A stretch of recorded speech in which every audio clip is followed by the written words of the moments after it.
In this video, you will learn how to heal your childhood trauma and overcome on victim mindset. There is a strange sentence millions of people silently repeat every day, not out loud, not consciously, but deep underneath their thoughts. A sentence so familiar they no longer hear it. Life is happening to me. People are against me. Nothing ever works out. Nobody understands. Why does this always happen to me? And the most disturbing part? Most people believe these thoughts are observations, when in reality, they are memories. Not memories of events, memories of feelings. Feelings that were never fully left behind. Because sometimes the person suffering today isn't reacting to the present moment at all. They're reacting to a world that no longer exists. A world they left decades ago, or at least, they were supposed to. The victim mindset is one of the most misunderstood psychological patterns in modern society. People imagine it as weakness, excuses, complaining, a refusal to take responsibility, but that's rarely how it begins. The victim mindset is often born from something far more human: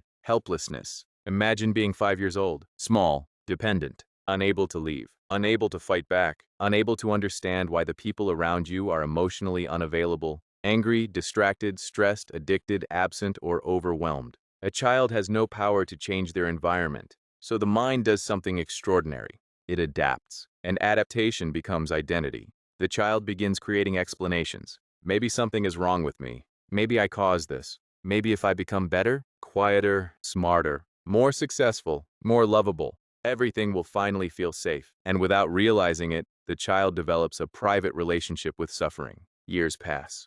The child becomes an adult. The body grows. The responsibilities grow. The career grows. The bank account grows. But something remains frozen in time. A hidden emotional blueprint. A map created by someone who was never old enough to understand the situation. Yet somehow, that map continues directing the entire journey.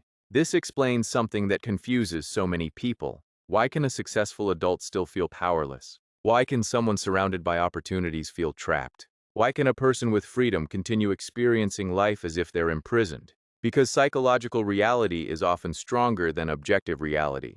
The nervous system does not care how old you are. It responds to what feels familiar. And for many people, helplessness feels familiar. Not because they want it, because they learned it. The modern world quietly reinforces this pattern. Social media amplifies it. News cycles monetize it. Algorithms reward outrage. Every day, millions wake up and immediately consume evidence that they are powerless. Political corruption, economic instability, wars, layoffs, housing crises, social division, a constant stream of reasons to believe life is happening to them. And while many of these problems are real, something deeper is happening beneath the surface. A person carrying unresolved helplessness doesn't just see bad news. They absorb it.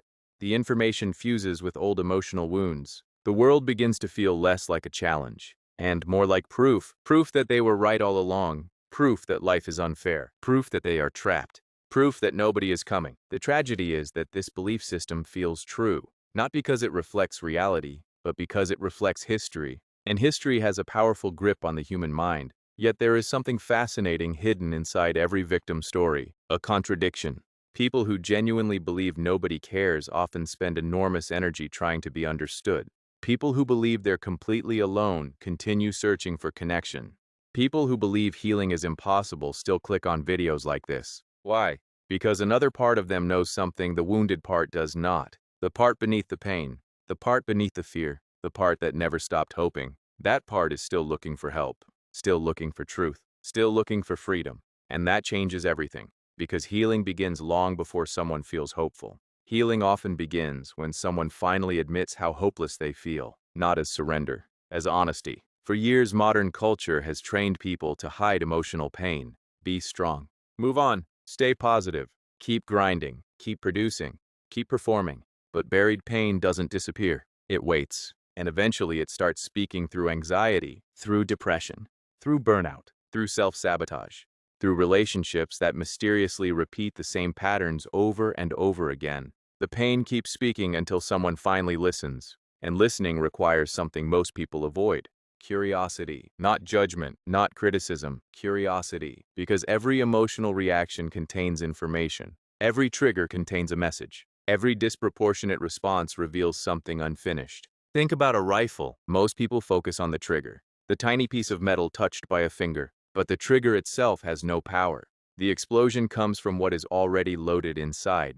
The powder, the ammunition, the pressure. Without those things, nothing happens. Human emotions work the same way. Someone criticizes you, you explode. Someone ignores your text, you spiral. Someone disagrees with you, you become consumed with anger. It feels like they caused the reaction. But did they? Or did they simply touch a wound that was already there? This realization changes everything because it shifts the question. Instead of asking, "Why are people doing this to me?" you begin asking, "What inside me hurts so much that this affected me this deeply?" One question creates blame. The other creates awareness. One keeps you trapped. The other begins opening a door, and awareness reveals something unexpected. Most emotional triggers are not enemies. They're messengers. Messengers carrying information from parts of ourselves we've abandoned. The neglected child, the frightened teenager, the rejected version, the lonely version, the invisible version, all of them still exist somewhere within us, waiting not to be fixed, to be heard. Which brings us to one of the strangest discoveries in psychology, the voice inside your head that constantly criticizes you, the one telling you you're not enough, not attractive enough, not successful enough, not disciplined enough, not productive enough. That voice is not actually your enemy. It only sounds like one. Think about it. If that voice truly hated you, why has it stayed with you your entire life? Why does it work 24 hours a day? Why does it constantly try to predict danger? Why does it obsess over mistakes? Because underneath its harshness lies a primitive goal: protection. At some point in childhood, self-criticism became a survival strategy. If I criticize myself first, maybe nobody else will. If I constantly improve, maybe I'll finally be accepted. If I become perfect, maybe I'll finally be safe. The strategy made sense then, but the problem is that the protector never grew up. It remained frozen in time, a frightened child trying to protect another frightened child. And decades later, it still thinks you're helpless, still thinks you're vulnerable, still thinks you're trapped. So it continues screaming instructions from the past. Work harder. Don't trust anyone. Stay alert. You're not enough. Fix yourself. Fix yourself. Fix yourself. Yet no amount of achievement silences it, because the voice isn't asking for success. It's asking for safety. And safety cannot be earned through endless self-improvement. It must be experienced. This is where many people become stuck. They spend years fighting themselves, arguing with their thoughts, declaring war on their insecurities, trying to destroy parts of themselves. But internal war never creates internal peace. Imagine a terrified child running toward you. Would screaming at them help? Would insulting them help? Would telling them they're weak help? Of course not. You would listen. You would comfort them. You would reassure them. Yet many people treat themselves worse than they would treat a stranger, and then wonder why they remain exhausted. The path forward isn't self-hatred, it's integration. Acknowledging the fearful parts, understanding them, thanking them for trying to protect you, then gently reminding them, you don't have to carry this alone anymore. I'm here now. The child survived. The adult has arrived.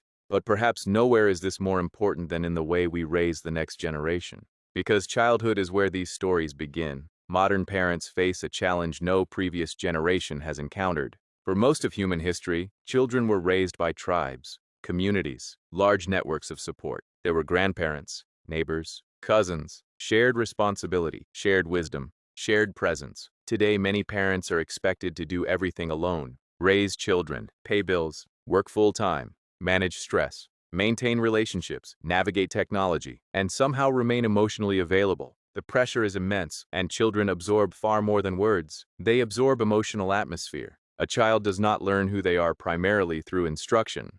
They learn through emotional exposure. If anxiety dominates the home, they learn anxiety. If stress dominates the home, they learn stress. If emotional disconnection dominates the home, they learn disconnection. Children are emotional downloading machines, which means one of the greatest gifts a parent can offer isn't perfection, it's their own healing. Because every unresolved wound tends to echo across generations, until someone becomes conscious enough to stop passing it forward. And then there is the experiment humanity is currently conducting, an experiment nobody fully understands. Screens. Never before have developing brains been exposed to such relentless stimulation. Infinite entertainment, infinite distraction, infinite dopamine. Every swipe, every notification, every short video. Training attention, training desire, training emotional regulation, or perhaps untraining it. Many children now spend more time interacting with algorithms than nature, more time with devices than imagination, more time consuming experiences than creating them. And nobody truly knows what the long-term consequences will be. But one thing seems increasingly clear: Human beings evolve through connection, through movement, through exploration, through play, through face-to-face relationships, not endless digital stimulation, not algorithmic dependency, not constant distraction, which raises a disturbing possibility. What if the crisis of modern adulthood isn't simply stress? What if millions are carrying childhood wounds while simultaneously living in systems that prevent those wounds from ever being heard?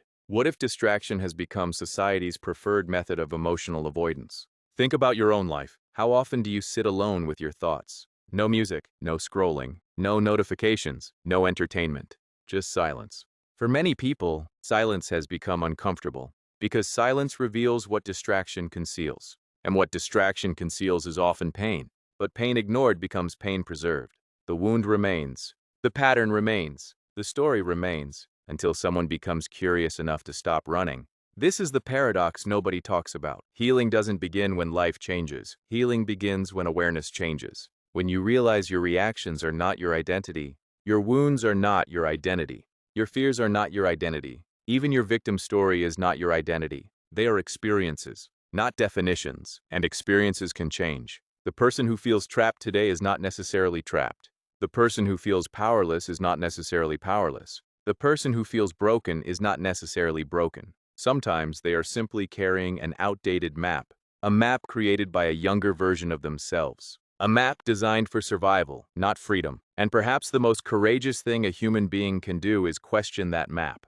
Not because the pain wasn't real, it was. Not because the suffering didn't matter, it did. But because the future should not be permanently governed by the past. The child inside you deserves compassion. The wounds deserve acknowledgement. The grief deserves space. But the steering wheel belongs to the adult. And maybe that's what healing really is. Not becoming someone new. Not fixing yourself. Not achieving perfection. Simply realizing that the frightened voice narrating your life is not the only voice inside you. There is another voice, quieter, older, wiser. A voice that understands something the wounded parts cannot. That the danger has passed. That the story is not over. That connection is still possible. That freedom is still possible. And that the prison door may have been unlocked for years. The tragedy is not that people suffer. The tragedy is that so many never discover they're carrying the key. Because the moment you stop asking, why is life happening to me?